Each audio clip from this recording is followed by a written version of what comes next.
तो बिहार मेरी मातृभूमि है, जन्मभूमि है, और दिल से, मन से, वचन से, कर्म से मैं एक बिहारी हूं। और मेरे में इस बात का दर्द भी है कि जब मैं पैदा हुआ मेरा बिहार पीछे क्यों है। और आज अगर मुझे गर्व होता है बिहार के ऊपर में, मुझे जब बिहार से बाहर भी बिहार के बारे में बताना होता है तो सबसे पहले मैं बात करता हूं बिहार के इतिहास की, क्योंकि वहां जाकर के बहुत गर्वान्वित महसूस करता हूं। वहां जाकर के मुझे मतलब सीना मेरा चौड़ा हो जाता है कि हम उस भूमि पर हैं, उस धरा पर हैं जो इस भारत की सभ्यता की, संस्कृति की पल्लवित और पुष्पित होने का जो जो जो झूला था। It was the cradle of the Indian civilisation. यहीं से पल्लवित और पुष्पित हुई भारतीय सभ्यता और संस्कृति, और सबसे पौराणिक शहर ये जो पूरा का पूरा, ये जो भारत, जो बिहार का जो प्रदेश है, और यहीं से वो अंग प्रदेश और ये जो हमारा मगध राज्य और जो मौर्य वंश जिस तरीके से पूरे भारत को एकीकृत किया, एक बड़ा विशाल भारत का निर्माण हुआ, उसकी जो परिकल्पना हुई थी, उसकी जो नींव रखा गया था, वो बिहार से रखा गया था। आज दिल्ली, मुंबई और जो अलग बड़े बड़े शहर, बेंगलोर, चेन्नई, कलकत्ता, ये शहर बिहार से आगे निकल गए अपनी अपनी राजधानी प्रदेश से। कोई कहते हैं कि आईटी राजधानी है बेंगलोर, देश की राजधानी है दिल्ली, इकोनॉमिकल हब है मुंबई। पहले ये सारा का सारा हब अकेले हुआ करता था पाटलिपुत्र। अशोका किंगडम और जो तुम्हारा मौर्य साम्राज्य था उसका राजधानी पाटलिपुत्र, और यहीं से साम्राज्य चलता था।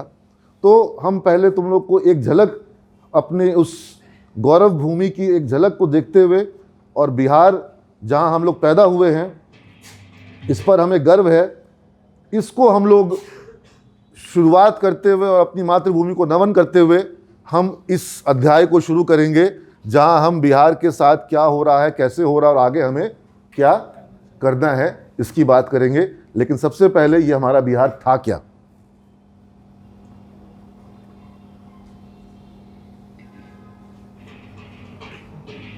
इसका आवाज तेज होता है। सीता की जन्मभूमि, गांधी की कर्मभूमि, सम्राट अशोक की शक्ति भूमि, धर्म भूमि,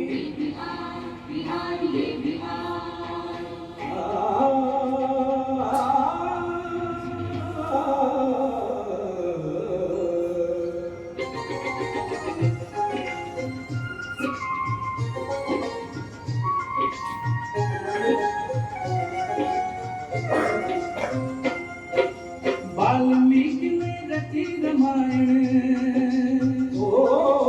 वाल्मीकि ने रची रामायण, अब किसको जाने संसार।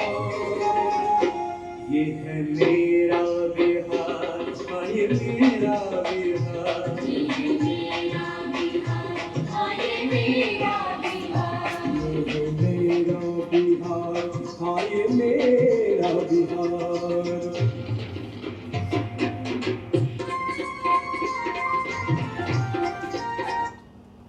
तो हमने बात करी मौर्य एम्पायर की, और आप देख रहे हैं कि मौर्य एम्पायर जो है वो कहाँ से कहाँ तक फैला हुआ है। पश्चिम में आप देख रहे हैं कि जो बिहार का जो बॉर्डर था, जो हमारे मौर्य एम्पायर का बॉर्डर था, वो कहाँ तक था, ईरान तक था। आज का पाकिस्तान और आज का अफगानिस्तान जो है वो हमारे ही राज्य में शामिल था। और इधर हम लोग जाएंगे तो वो जो बांग्लादेश है जो आज वो हमारे शामिल था, और तिब्बत तक हमारी सीमा थी। नेपाल जो था वो मौर्य एम्पायर में शामिल था, और दक्षिण में आप जाएंगे तो कर्नाटका तक शामिल था, उत्तर में जाएंगे तो कश्मीर तक शामिल था। तो ये एक जो कहते हैं ना कि बृहद भारत का जो स्थापना हुआ था, जो भारतीय गणतंत्र की स्थापना हुई थी, उसका नींव रखा था मौर्य एम्पायर ने, जो एक अपने आप में सबसे शक्तिशाली किंगडम हुआ था। और वही बिहार जो है आज पीछे हो गया।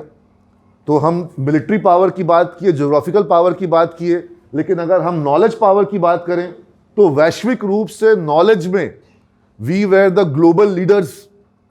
वर्ल्ड की पहली यूनिवर्सिटीज अगर कहीं स्टैब्लिश हुई तो कहां स्टैब्लिश हुई, बिहार में। जब यूरोपियन कंट्रीज, वहां के लोग अक्षर ज्ञान नहीं ले पाए थे, जब वहां पर सिविलाइजेशन नहीं आया था, तब हमारे यहां पर यूनिवर्सिटीज आ गई थी। और पूरे विश्व से जो युवा हैं वो उच्च शिक्षा के लिए कहां आ रहे थे, बिहार आ रहे थे। 12% जो है नालंदा का विश्वविद्यालय का एग्जीक्यूट किया गया है। अभी तक जो उत्खनन हुआ है, जो जो हमारे सामने भूतत्व विभाग ने जो नालंदा विश्वविद्यालय का उत्खनन किया है, उसमें 12% जो है वो उभर के सामने आया है। यानी 88% अभी भी जो विश्वविद्यालय का जो भूभाग है वो क्या है, वो जमीन के, और शायद उसको बाहर ला पाना संभव, क्योंकि ऊपर रिहाइश आबादी पूरी आ चुकी है।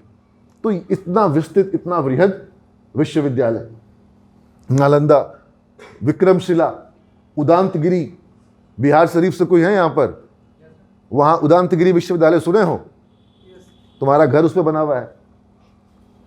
तो हमारा बिहार जो है वो इस मामले में कितना आगे रहा कि विश्व से लोग, चीन से और कंबोडिया और ताइवान और तिब्बत से लोग यहाँ पर पढ़ने आते थे। और हमारी स्थिति आज क्या है कि हम पूरे जगह पढ़ने जाते हैं। ठीक है, तो नॉलेज कैपिटल की बात हो गई, religious capital, spiritual capital of the world, Buddhism, Jainism, ज्ञान की प्राप्ति, अनेक ऋषि मुनि, वो सब कहाँ? बिहार में। और यहाँ से जो है वो पूरे विश्व को एक अलग संदेश दे रहे हैं। यानी सिखिज्म, गुरु गोविंद सिंह ने ये जो है वो सिख धर्म की स्थापना बिहार में आकर के घोषणा करी। तो हमारा बिहार जो आप देख सकते हैं, ये पूरा हमने एक बार एक पैम्पलेट बनाया था बिहार के युग पुरुषों को नमन करने के लिए, ताकि नई पीढ़ी जो है वो हमारी परंपरा को, हमारी विरासत को समझ सके।